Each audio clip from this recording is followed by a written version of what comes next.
Hi viewers, today we are again here on day 5 of my 30-day challenge of trying to share my knowledge and tips with regards to exam preparation, writing exams and all those things for the benefit of students. From my experience as a teacher, as a student and as a topper. So I'm here to share my knowledge and my views. So today we're talking about the topic of how to save time during the exam. That means while writing the exam, what are the things that you can do to save save time? Many times, students, if, children might be facing this that they're writing exam, but then they're not scoring good marks because they could not complete all the questions. Okay, so this is the case, and though they have studied very well, getting less marks is very disheartening, very very it takes out the morale of the child, and they start to think, what's the point of studying so much when I'm not getting good marks, and getting scoldings or disappointing the parents or teachers and everything. From the topper's perspective, if you see, how are some children able to answer all the questions and some children not able to answer? This I tell my students also. What you are as a person, that will not change suddenly during exam. The first thing and foremost thing that you have to do to save time in exam is, as a person, you have to change. Means you have to become time conscious. Today I started my life 7 minutes late, and I was like, oh my god, 7 minutes gone, right? So I was, because of some reasons I became late, but I was conscious about time is going away. Time is, so if you're not time conscious, that means if you don't have a schedule, say 10 minutes to wear my clothes, or half an hour to get ready, half an hour to eat, that kind of time sense, if it is not there generally in your children, then they will have a difficult time during exam also, because they'll not have the time sense. One of the things that you could do is ask your children to close their eyes for some time, say 1 minute. You say, you close your eyes 1 minute, and you don't tell them that when you've started a timer. Okay, you say whatever you think is 1 minute. When you think that 1 minute is over, that time you can open eyes. So as soon as you close your eyes, start a timer in your mobile. Okay, you start a timer in a mobile, and you have already told them it's a 1 minute that you have to close your eyes. See at what time they open their eyes. If they open at a time lesser than 1 minute, that means they are a little more time conscious. And if they are opening eyes after the 1 minute, that means they're not very time conscious. That means how time is flying away. They're not able to realize only. They're not able to recognize only. So first thing is you test your children like this, right? You say, ma'am, we're trying to save time here. Why are we trying to check your time sensibility? Yes, that's very important. Of course, you will have your hand wristwatch and everything for during your exam. But the time sensibility, if you don't have as a person in your daily life, then suddenly getting that characteristic during the exam is next to impossible. I'm not saying impossible, it's next to impossible. Despite having a wristwatch, if you don't have the habit of watching that wristwatch often, check how much time you have spent. For that, first of all, you have to have some schedule. Okay, I have to finish my work at 3:30, then 4:30, 4 o'clock I have to start this one. When you have that time sensibility or scheduling only, then only watching your wristwatch will make sense. Otherwise, it will not make sense. So the first thing is check whether your children are having time sensibility or not. If they're not having, simple, this realization that they are not very time sensitive itself should make them change some things in their life, in the sense that, okay, going forward, this time sensibility is what I have to improve. For that, what I can do, I can say, from when to when I will do work. Let me have a wristwatch. Let me go by that. Then I will, oh, am I taking more than 10 minutes for brushing a teeth only? Okay, what is the time I can do brushing teeth effectively, like that? Okay, simple habits wise you can go. So first of all, this thing is time sensibility. That is a character change that I'm asking you all to do, because finally, throughout the education system, it is not the marks that you actually take away from the education system. It is the character that you build, that you take away as a person throughout your life. Now, when many people say this sentence, right? Character building, that is what you. But what is a character building? What are the things that is character building? Punctuality, time sensibility, right? And how others will feel sensing that one. Many things. These are the things that forms a character, isn't it? So time sensibility is also one of the characteristics of a character. And writing exam or having a schedule, going to school, having a routine, these are all of what builds a character. And that's why all these things are there in education system as well. But instead of building on all these things, we just worry about the marks, which is never going to come throughout the life. Because nobody will ask me now how much marks I scored, right? But my time sensibility, people can recognize it just by the way I conduct myself. Is it not? So, time sensibility you need to develop as a character itself. Now, let's come to how to save time during the exam. For that, first of all, you have to know whether you are losing time, you are having the habit of losing time. Means, like I had told my day one live, I had told that you have to write the exam several times in the home, so that you get habituated to the exam environment. So, like that, if you have written the exam several times, you would have seen that how much time you're taking in what things you're taking. You would have recognized. The first thing is you have to recognize that one also. And the next thing is that you can do is, if you have 100 marks, and you are supposed to finish the exam within 1.5 hours. 1.5 hours means 90 minutes. Correct. So if you go by that, you can easily see that for 1 mark, you have to take less than 1 minute. Correct. Simple calculation it is.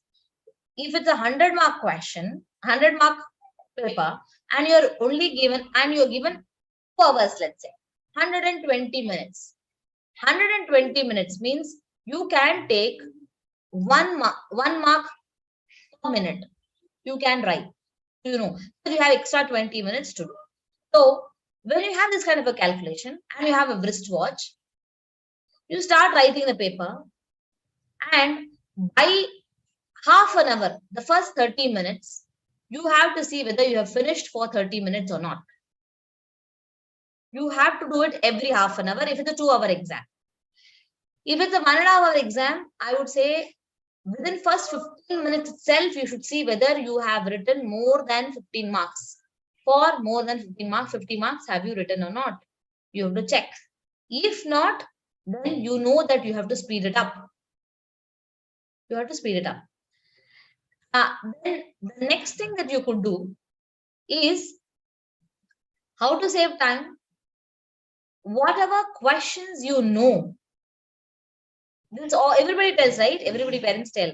Whatever questions you know, first write off that one. Whatever you don't know, write later. But there's a problem in implementing this general suggestion. What is the problem?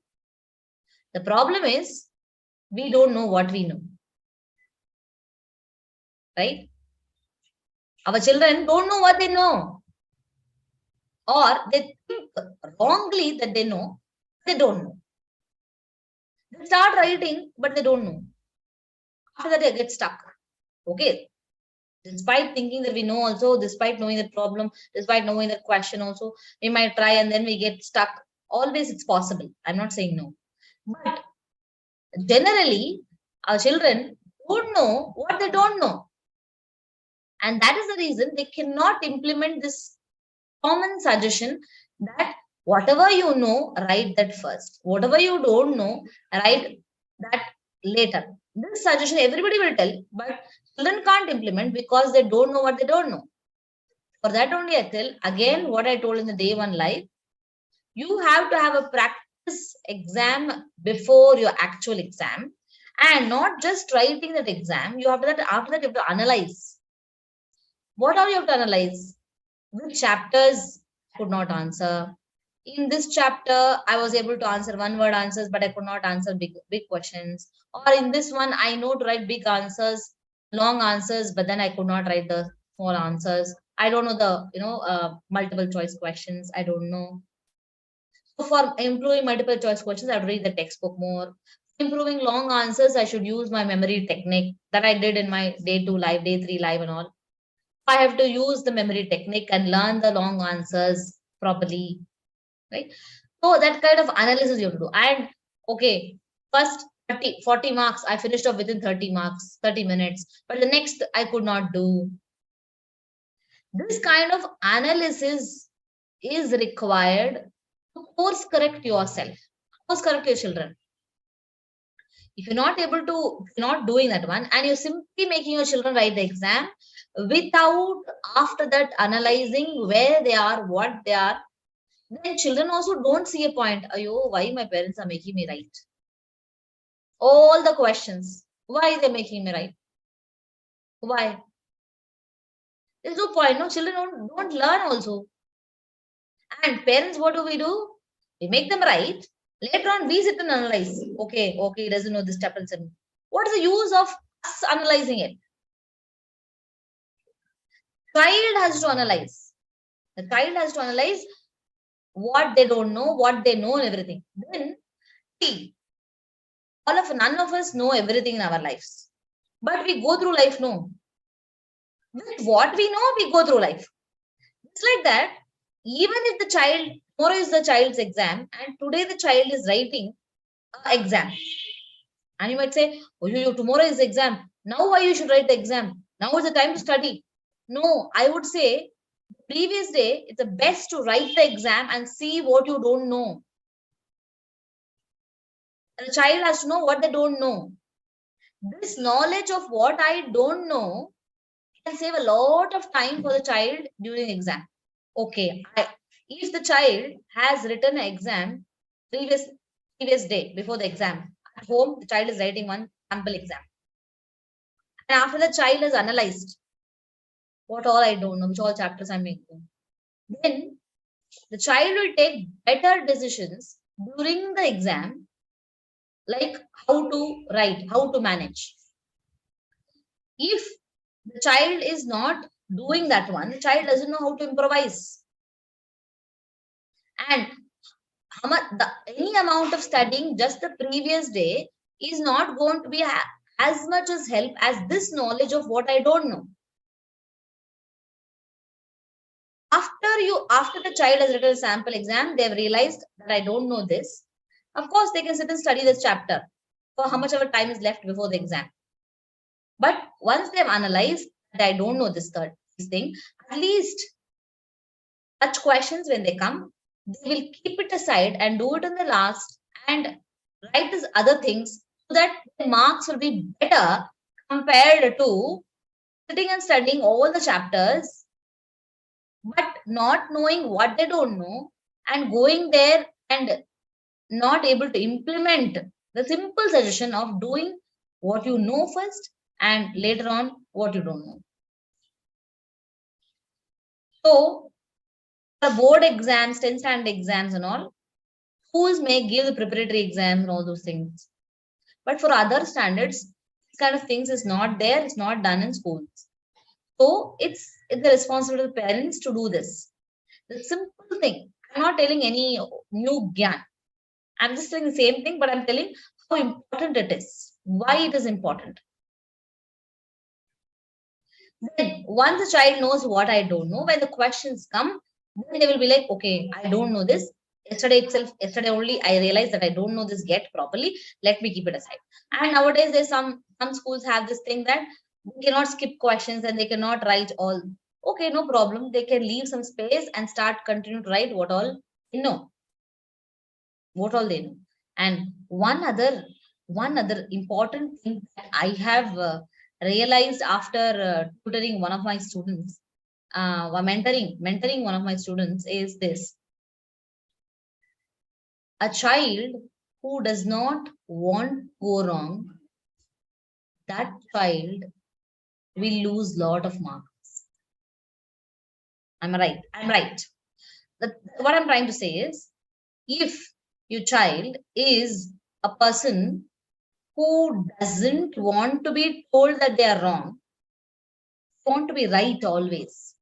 They live in the glory of the praise, but they just cannot hear that they are wrong. Such children, the same characteristic will come in the answer paper also. They don't want to go wrong. So they will not even attempt what they don't know. Or they will attempt, then keep on trying. Because they've started the question, and they don't want to go wrong or something, just because they've started a question and they're not able to go further, it's the simple thinking that only. Children, it's okay to let go. Parents, tell this to children. It's okay to let go. You can come back to it later. Or even if you cannot come back to it, it's okay. Many children don't have this normal level of resilience. To build that resilience in children, that it's okay to let go. Even to this day, when I start doing some math question or problem, and I myself, I'm stuck, like, okay, let's leave it. And I go to the next problem and do and everything. Then while I'm doing the next problem, I get, yeah, this is the way to do. Even today, that happens with me. So, though I told my life, I'm going to tell you how to save time. For saving time also, you need some characteristics as a person. You have to have the time sensibility. You have to know to let go. You have to know what is your ignorance level. What I don't know, I should know. It's called as go from unconscious incompetence to at least conscious incompetence. There are 4 levels in competence building, basically. Means first is unconscious incompetence. That means I don't know what I don't know. That's the first level. Next level, conscious incompetence. That means I know that which I don't know. The second level. At least from the second level, first level should come. At least from the previous level, we should come at least to this level. Next thing is conscious competence. That means we know what we know and we develop from that incompetence. What we don't know, we develop that one and we make that conscious competence. Then we keep on doing that, it become unconscious competence. That means you will do automatically. It happens, no, when we start playing cricket or something like that, or start riding a two-wheeler.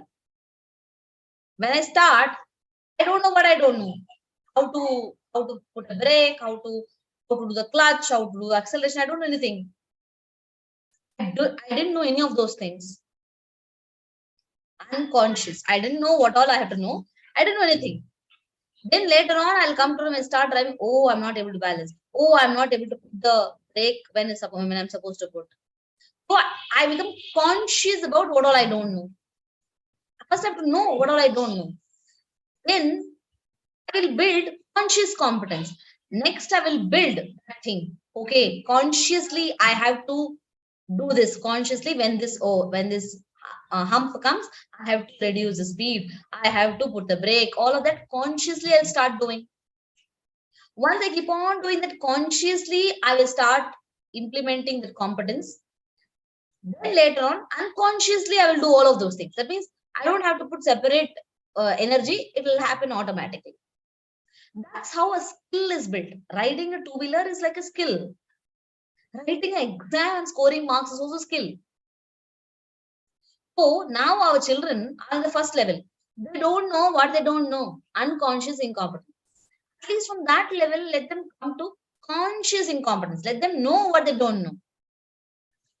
That's why I said in the beginning, children have to start writing exams so that they will know what they don't know. Now, parents knowing what they don't know is of no use.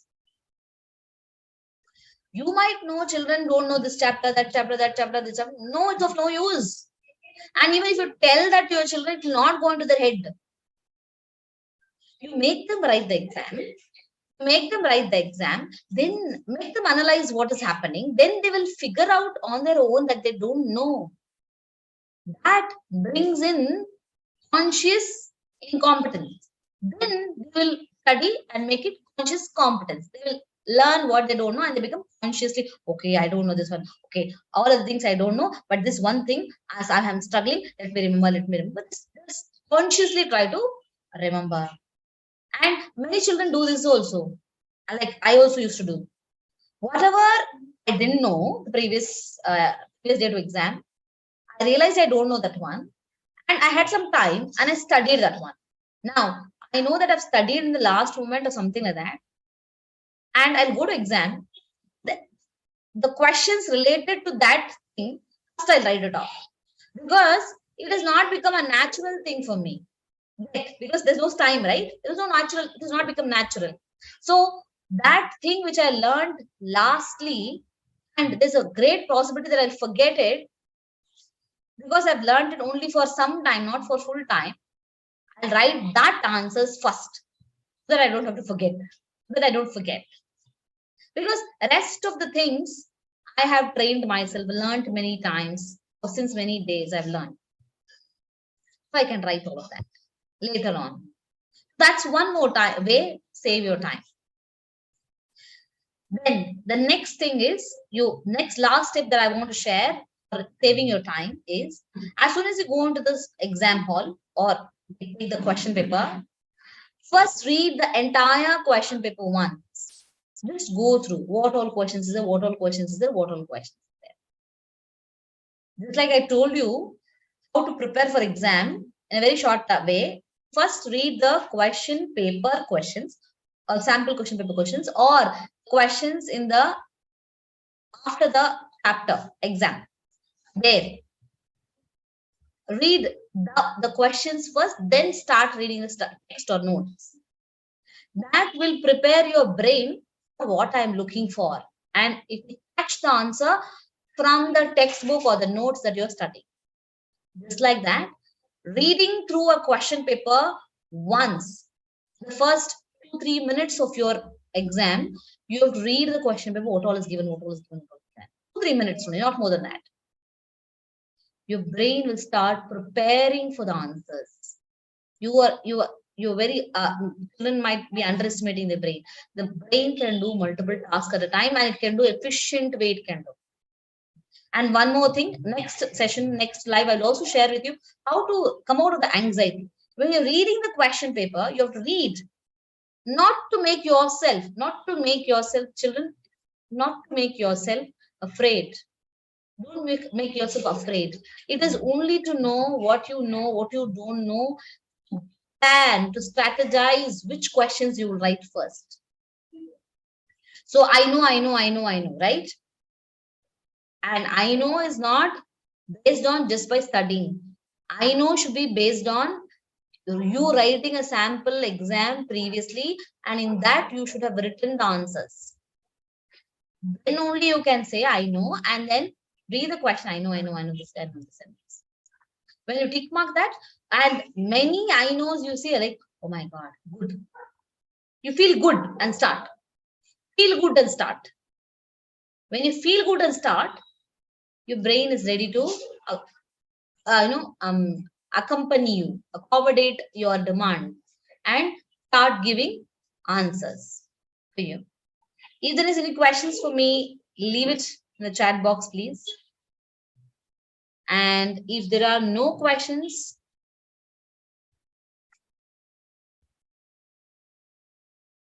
was any of the tip helpful? Which of the tips was helpful? I'm not showing anything because it's all everything about tips and everything. Save time during the exam. Okay. No comments, no questions from the viewers. Thank you so much for joining me again on this live. See you tomorrow at 7:30 p.m. Weekday we will be doing at 7:30 p.m. See you tomorrow at 7:30 with yet another topic. Let me tell the topic for tomorrow. It is going to be how to deal with panic and anxiety before the exam, just before the exam. How to deal with the panic and anxiety. I want to share 8 tips. 8 tips I want to share, and don't miss it. That's the greatest hurdle for any person who's writing the exam. How to deal with the anxiety and panic before the exam. So watch that live along with the children. Okay. See you tomorrow in the live at 7:30 p.m. IST. Thank you for joining me. Bye-bye.